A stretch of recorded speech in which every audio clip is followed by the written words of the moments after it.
Pain is part of the human experience. At some point in our lives, we will all face betrayal, rejection, or injustice.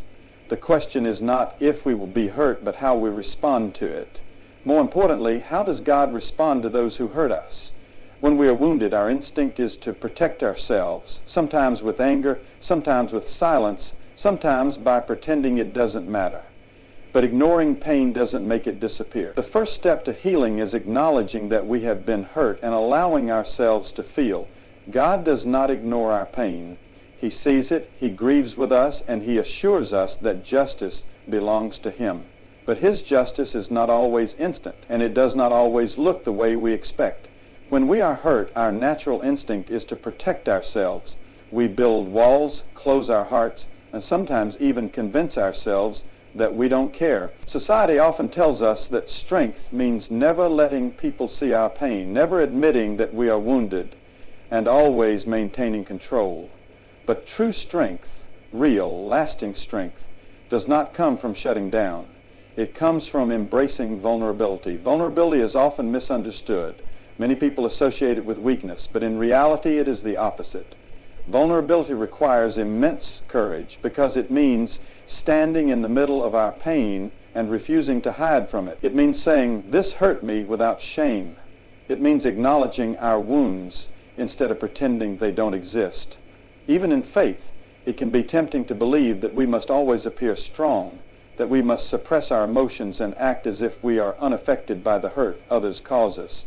But God never asks us to be invincible. He asks us to be real. Throughout Scripture, we see examples of people who cried out to God in their pain. David in the Psalms did not hold back his sorrow, his anger, or his confusion. Job, after losing everything, poured out his grief before God. Even Jesus, in his most human moment on the cross, cried out, my God, why have you forsaken me?" These moments remind us that vulnerability is not a lack of faith, it is an act of trust. When we allow ourselves to be vulnerable, we open the door to healing. Pain that is ignored festers. Pain that is hidden only deepens, but pain that is acknowledged and processed can be transformed. Vulnerability allows us to bring our wounds into the light where God can heal them. It also allows us to connect with others in a way that is real and meaningful. When we share our struggles, we find that we are not alone. We find community, support, and understanding. But vulnerability is not just about expressing our pain. It is also about keeping our hearts open. When we have been hurt, it is easy to become guarded. We tell ourselves we will never trust again, never love again, never allow ourselves to be that exposed again. But if we let hurt harden us, we lose something sacred, our ability to love freely. God calls us to live with open hearts, even in the face of pain. That does not mean we allow people to continue hurting us. Boundaries are necessary, and sometimes distance is the healthiest choice. But it does mean that we do not let past wounds define our future. It means we refuse to become bitter, refuse to let fear dictate our relationships, and refuse to let pain steal our joy. Vulnerability is the path to strength, healing, and connection. It is a risk, but it is a risk worth taking. Because when we choose to be vulnerable, when we allow ourselves to feel, to process, and to heal, we are not only stepping into our own strength, but we are also stepping into the hands of a God who sees us, loves us, and restores us. When we are hurt, betrayed, or mistreated, the first instinct for many of us is to seek justice on our own terms. We want the people who hurt us to feel the same pain we felt. We want them to regret what they did, to suffer the consequences, to understand the damage they caused. This is a very human reaction. After all, isn't fairness a fundamental part of life? Shouldn't wrongs be punished and those who harm others be held accountable? But God calls us to something radically different. Instead of revenge, He calls us to grace. Instead of striking back, He asks us to let go. This is one of the hardest commands to follow because it feels unnatural, it feels unfair, it feels like we are letting the guilty go free while we continue to carry the burden of the pain they caused. But grace is not about excusing wrongdoing or pretending that pain doesn't matter. Grace is about choosing a different response, one that sets us free. The cost of revenge promises relief, but in reality, it only deepens our wounds. When we hold on to bitterness, resentment, or the desire to get even, We keep ourselves tied to the very person who hurt us. We allow them to take up space in our minds and hearts, giving them power over our emotions. Revenge also has a way of consuming us. It rarely stops at one action. It grows. One hurt leads to another. One offense escalates into a deeper conflict, and before we know it, we have become the very thing we despise. We convince ourselves that if the other person suffers, we will feel better. But revenge does not heal. It does not bring peace. It does not undo what was done. It only prolongs the pain. The freedom of grace, on the other hand, releases us. It does not mean we forget what happened or that we ignore justice, but it does mean we trust God to handle it. Grace allows us to move forward without being weighed down by anger or resentment. It is not a sign of weakness, but a sign of strength. Choosing grace means choosing peace over conflict, healing over bitterness, and freedom over bondage. God's justice is not like human justice. While we may want immediate consequences, God sees the full picture. He sees not just the actions of the one who hurt us, but their heart, their struggles, their own brokenness. That doesn't mean he excuses their behavior, but it does mean he deals with it in his own way, in his own time. One of the greatest examples of grace is Jesus on the cross. After being falsely accused, beaten, humiliated, and nailed to a cross, he had every reason to cry out for vengeance. Yet his words were, "Father, forgive them, for they do not know what they are doing." This is grace in its purest form. Not because the people who hurt him deserved it, but because grace is a reflection of God's love, not human fairness. Choosing grace in everyday life, grace is not just a concept. It is a daily decision. It is choosing not to send the angry text. It is choosing to walk away instead of engaging in a fight. It is choosing to pray for those who hurt us instead of wishing harm upon them. It is choosing to forgive, not because they ask for it or deserve it, but because we deserve peace. That does not mean we allow people to keep hurting us.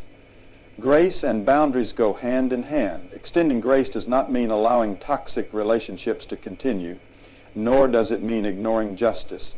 It simply means that we do not let anger control us. We trust that God will deal with those who have wronged us. Our job is to heal, to grow, and to move forward in freedom. At the end of the day, revenge keeps us in the past, but grace allows us to step into the future. It is a choice, and it is not always easy. But when we choose grace over revenge, we reflect the heart of God. We let go of the chains of resentment, and we step into the peace that only he can give. Pain is one of life's greatest teachers. Though it is something we all try to avoid, it is often the very thing that shapes us, refines us, and draws us closer to God. No one willingly seeks out suffering, but in God's hands, even our deepest wounds can become a tool for growth, wisdom, and transformation.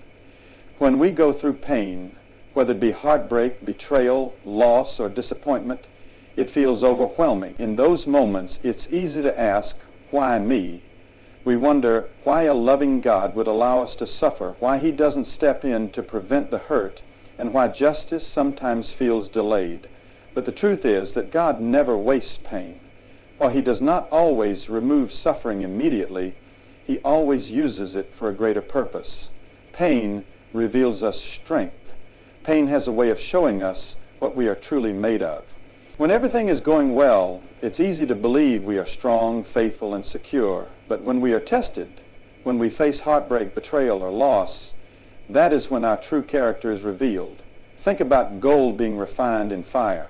On its own, gold is valuable, but in its raw form, it is mixed with impurities. To make it pure, it must be placed in intense heat so that the impurities rise to the surface and can be removed. The same happens with us. Pain, though uncomfortable, brings to the surface the things in our lives that need to be dealt with.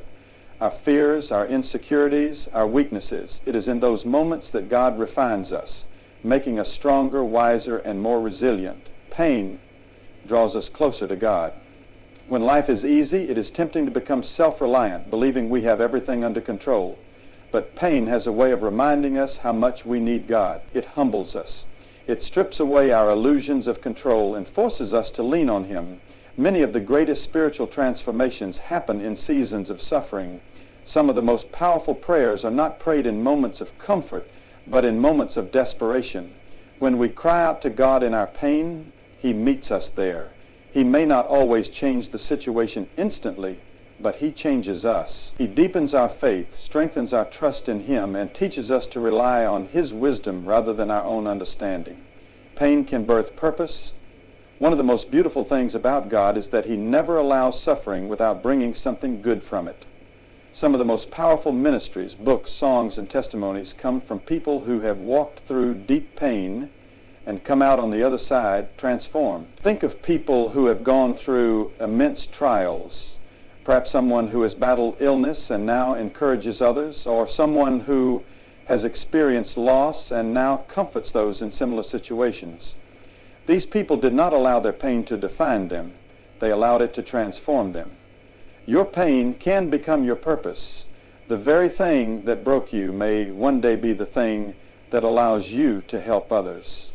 God does not waste suffering. He turns it into something meaningful. Pain teaches us empathy. Until we have suffered, it is difficult to truly understand the pain of others. But when we go through trials, we gain a deeper sense of empathy and compassion. We begin to see the world differently. We no longer judge people as quickly. We become more patient, more understanding, and more willing to extend grace. Jesus Himself was no stranger to suffering. He experienced betrayal, rejection, and physical pain beyond what most of us will ever endure. And because of that, He is able to empathize with us in our struggles. When we go through pain, we are given an opportunity to follow His example, to use our experiences to love others better. Pain prepares us for greater things. Sometimes the pain we experience is simply preparation for something greater. So a setback might be setting us up for a comeback. A rejection might be redirecting us to something better. A season of waiting might be strengthening us for what is to come. We may not always understand why we go through certain trials, but we can trust that God sees the full picture. Just like a seed buried in the soil goes through darkness before it can bloom, we too must sometimes endure hardship before we step into the fullness of what God has planned for us. Letting go is one of the hardest things we will ever have to do, whether it's letting go of anger, resentment, a painful past, or even a person we once held close. The process is never easy. We hold on to things because we believe they define us, because we fear what will happen if we release them, or because we convince ourselves that justice depends on our grip. But in reality, holding on to pain does not give us control. It only keeps us chained to what hurt us. Letting go is not about ignoring what happened or pretending that we were not affected. It is about choosing peace over pain, freedom over bondage, and healing over bitterness. It is a process that requires courage, trust, and faith in God's plan. Why is it so hard to let go? There are many reasons we struggle to release the things that burden us. We want closure that may never come. We hold on to hurt because we want an apology, an explanation, or acknowledgement of the pain we suffered. But the truth is, some people will never apologize. Some situations will never be fully explained. Waiting for closure from another person keeps us trapped in the past. True closure comes from within. It comes from choosing to move forward, even without the answers we hoped for. We mistake pain for purpose. When we go through a painful experience, it is easy to let it define us. We identify so deeply with our wounds that we are afraid of who we might be without them. But we are more than our pain. Letting go does not mean forgetting. It means allowing ourselves to heal and discover new purpose beyond our past. We believe holding on gives us power. When someone hurts us, we may hold on to resentment as a way of keeping them accountable in our minds. But bitterness does not hold others captive. It only holds us captive. The person who hurt us may not even realize the grip they still have on our hearts. Letting go is not about excusing them. It is about reclaiming our peace. Fear of the unknown. Sometimes we hold on to toxic relationships, past mistakes, or negative emotions because they are familiar. Even pain can feel safer than stepping into the unknown. But healing requires us to step into a future that we may not fully understand yet. Trusting God means believing that what lies ahead is greater than what we are leaving behind. What happens when we let go? Letting go is not just about releasing something. It is about making room for something better. Here's what happens when we embrace the power of letting go. We experience peace. Holding on to anger, regret, or pain creates internal chaos. But when we let go, we create space for peace. We begin to sleep better, breathe easier, and live with a lighter heart. we open ourselves to healing. Healing cannot happen while we are still gripping the past. When we release our pain to God, we invite Him to work in our hearts and restore what was broken. We break the cycle of hurt. Hurt people often hurt others. When we refuse to let go of our pain, we risk passing it on to those around us, whether through anger, distrust, or emotional withdrawal. But when we let go, we break the cycle. We choose to be better instead of bitter. We strengthen our faith. Letting go is an act of trust. It is saying, God, I don't understand, but I trust you. It is believing that He sees what we do not see and that He is working for our good, even when we don't feel it yet. How to let go? Letting go is not a one-time decision. It is a daily process. Here are some practical steps to help you release what no longer serves you. Acknowledge the pain. You cannot let go of something you refuse to face. Be honest about what hurt you and how it affected you. Bring it to God in prayer. Choose forgiveness. Forgiveness is not about saying what happened was okay. It is about freeing yourself from the weight of resentment. Forgiveness is a gift you give yourself. Release the need for control. Letting go means accepting that some things will never change, some people will never apologize, and some situations will never make sense. Instead of holding on, surrender it to God. Fill the empty space. When you let go of pain, replace it with something healthy: prayer, positive relationships, new opportunities, or acts of kindness. Healing is not just about removing pain, it is about making space for joy. Trust God's plan. Sometimes God removes things from our lives because He has something better ahead. Trust that His plans are greater than anything you are leaving behind. One of the hardest truths to accept in life is that justice is not always immediate, and it does not always come in the way we expect. When we are wronged, whether through betrayal, lies, mistreatment, or deep injustice, we want fairness. We want those who hurt us to face consequences. We want the scales to be balanced. And when that justice does not come quickly, frustration and anger begin to grow. But the truth is, justice is not ours to control. It belongs to God. Vengeance is mine. I will repay, says the Lord. Romans 12:19. This is one of the most difficult verses to live by because it requires us to trust that God sees everything, that He is in control, and that His justice is perfect, even when it feels delayed. When we take justice into our own hands, we often make things worse. Our emotions cloud our judgment, our actions are fueled by anger, and in the end we may hurt ourselves more than the person who wronged us. But when we surrender our desire for revenge to God, we experience peace, healing, and the assurance that no wrongdoing goes unnoticed by Him. The imperfection of human justice is flawed because it is limited. No matter how fair we try to be, we do not see the full picture. We judge based on what we know, but God sees what we do not. He sees motives, hidden struggles, and the deeper layers of a person's heart. There are many reasons why seeking our own justice can backfire. We may punish the wrong person. Sometimes we think we understand a situation fully, only to realize later that we misjudged. Acting in anger can cause us to harm people who were not even responsible. We may become what we hate. If we are not careful, the desire for justice can turn into bitterness, and bitterness can turn us into the very thing we once despised. Unforgiveness poisons our hearts, making us hard, untrusting, and resentful. We may miss out on our own growth. Pain, though difficult, can lead to growth and transformation. But if we are too focused on seeking revenge, we miss the lessons God is trying to teach us. This does not mean we ignore injustice. It does not mean we allow ourselves to be mistreated or fail to stand up for what is right. It simply means that we recognize that ultimate justice belongs to God, and He will deal with every wrong in His perfect time. God's justice is perfect. God's justice is not like human justice. It is perfect, timely, and always fair. Even when it seems like people get away with wrongdoing, nothing escapes God's attention. He sees everything. The pain we endured, the betrayal we faced, the unfairness of certain situations, and He promises that every action will be accounted for. God's justice does not always come when we want it to, but it always comes. Sometimes He allows people to face the consequences of their actions in this life. Other times, justice is delayed until eternity. But nothing is forgotten or ignored by Him. How to trust God's justice, letting go of our need for control and trusting in God's justice is not easy, but it is necessary for our peace and spiritual growth. Here are ways we can surrender to His divine justice. Pray for peace instead of revenge. It is natural to feel anger when we are wronged, but instead of letting it consume us, we can pray for peace.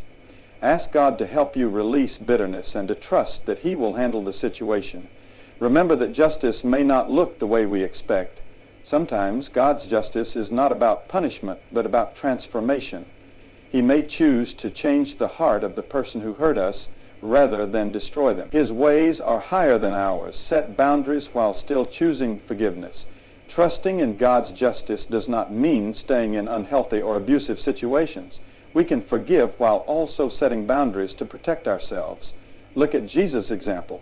Jesus was betrayed, falsely accused, and crucified, yet He did not seek revenge. Instead, He entrusted Himself to God's justice, knowing that ultimate victory belongs to Him. Rest in the promise of God's judgment.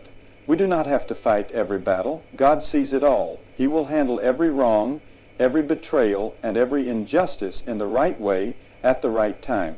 Life is filled with moments of pain, betrayal, and injustice. It is natural to want to hold on to our hurt, our anger, and our desire for fairness. But when we cling too tightly to our pain, we only end up carrying a burden that was never meant for us. True healing comes not from seeking revenge, but from trusting in God's perfect justice. Letting go does not mean forgetting what happened or pretending that the pain did not exist. It means choosing peace over bitterness, grace over resentment, and faith over control. It means understanding that justice is not always immediate, but it is always certain in God's hands. When we surrender our pain to God, we are not saying that what happened was okay. We are simply refusing to let it define us. We are choosing to believe that God can take even the most painful moments and turn them into something beautiful. So, if you are carrying the weight of past wounds, if you are struggling with anger or seeking justice in your own strength, I encourage you to let go.